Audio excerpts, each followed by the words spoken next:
নমস্কার, আমার বিন্দাস বাঙালি চ্যানেলে সকলকে জানাই স্বাগত। সকলকে পাশে থাকার অনুরোধ রইল। আর ভিডিওটা ভালো লেগে থাকলে একটা লাইক, শেয়ার, কমেন্ট আর চ্যানেলটিকে সাবস্ক্রাইব করে দেওয়ার অনুরোধ রইল। আজকে রান্না করব কাঁকড়া দিয়ে কুলপো শাকের তরকারি। তো তার জন্য কাঁকড়াগুলোকে ভালো করে পরিষ্কার করে নেবার পরে সামান্য একটু নুন আর একটু হলুদ দিয়ে ভেজে নিলাম। কড়াইয়ের মধ্যে দিয়ে দিয়েছি সাদা তেল, দিয়েছি 5 ফোড়ন আর কুচিয়ে রাখা পেঁয়াজ। এবারে দিয়ে দিলাম কেটে রাখা আলুটা, দিয়ে খুব ভালো করে কষিয়ে নেব। দিয়ে দিয়েছি সামান্য পরিমাণে জল। এবারে দিয়ে দিচ্ছি হলুদ গুঁড়ো আর 1 চিমটি লঙ্কা গুঁড়ো।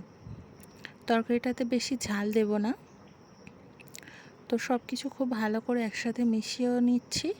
আর অল্প একটু জল যেহেতু দিয়েছি আগের থেকেই, তো তার জন্য মশলাটা খুব ভালো করে এইভাবে কষিয়ে নিলাম। এবারে দিয়ে দিলাম কেটে রাখা কুলপো শাকটা।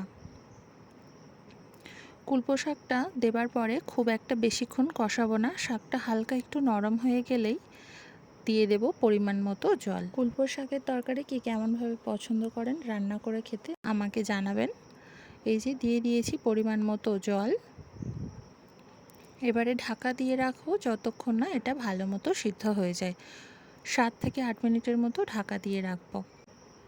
এবারে যখন আলুগুলো 80 to 90% কুক হয়ে যাবে, তারপরে দিয়ে দিলাম জিরে গুঁড়ো আর দিয়ে দিলাম ভেজে রাখা কাঁকড়াটা, কারণ কাঁকড়াটাও তো সিদ্ধ হতে হবে। তো তার জন্য আমি মশলা আর কাঁকড়াটা একসাথে দিয়ে দিলাম।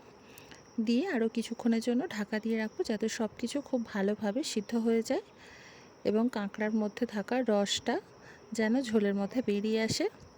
রেডি হয়ে গিয়েছে আজকে কাঁকড়া দিয়ে কুলপো শাকের তরকারি। কেমন লাগলো রেসিপিটা সকলকে জানাবার অনুরোধ রইল। ভিডিওটা ভালো লেগে থাকলে চ্যানেলটিকে সাবস্ক্রাইব করে দেবার অনুরোধ রইল। দেখা হচ্ছে পরের ভিডিওতে অন্য কোনো রেসিপির সাথে। ততক্ষণের জন্য টাটা। ভিডিওটি দেখার জন্য সকলকে ধন্যবাদ।